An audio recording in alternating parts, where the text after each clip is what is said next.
When someone becomes harder to live with, families often stop asking what changed and start deciding what to do with them. On March 10, 1913, Camille Claudel entered Ville-Évrard, a psychiatric hospital outside Paris. Just days earlier, her father, Louis Prosper Claudel, had died. He had been one of the few people in her family who truly supported her art. Then came the paper, a medical certificate, a decision made around her, not with her. Camille was not an anonymous patient. She was a sculptor. She had worked with Rodin. Museums had taken her seriously. And yet, after that door closed, she would not live free again for about 30 years. Before the hospital, Camille Claudel had fought for a life most women were not allowed to have. In the 1880s, the official art schools in Paris were still closing doors to women, so Camille found another way.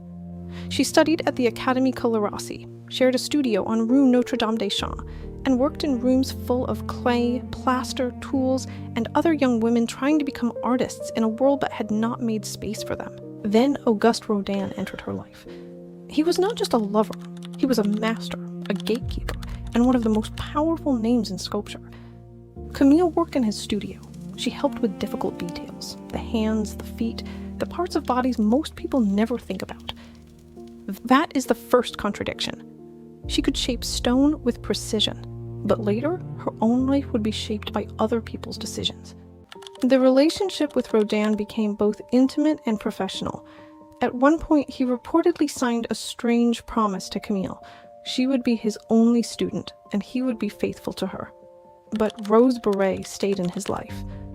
That detail matters, because for Camille, love, work, recognition, and betrayal were not separate rooms. They were all connected. When Rodin did not choose her completely, it was not only romantic pain. It also touched the question that followed her for years. Who was allowed to be seen as the real artist? Camille tried to stand on her own. Her sculpture, The Age of Maturity, was considered for a state commission. Then the future she expected did not arrive. The work was rejected again, around the great public moment when Rodin's fame kept growing. You can see how a mind under pressure starts connecting dots. Sometimes the dots are real. Sometimes fear adds lines between them. Camille began to believe Rodin and his circle were blocking her. And from the outside, it was easy to say she became paranoid. That may describe part of what people saw, but it does not explain the whole situation. She was poorer, more isolated, more suspicious. And then came the detail that makes the story physically hurt. She destroyed some of her own work. Not a bad review, not a closed door. Her own hands breaking the clay, plaster, and wax models those same hands had made. This is where the easy label starts to fail. If you only call someone difficult, you don't have to ask what they have lost. After 1913, Camille's life was no longer organized around sculpture. It was organized around permission. Permission to write, permission to leave, permission to be believed. Psychologists talk about autonomy as a basic human need. In plain English, it means we need some role in the decisions that shape our lives.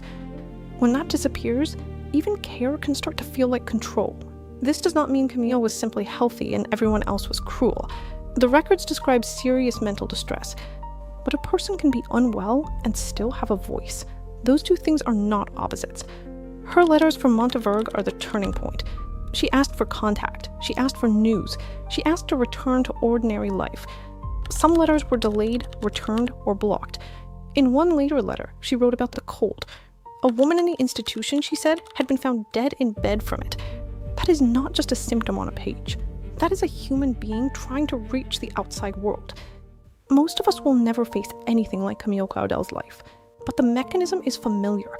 A family decides what is best for an adult who has become hard to manage.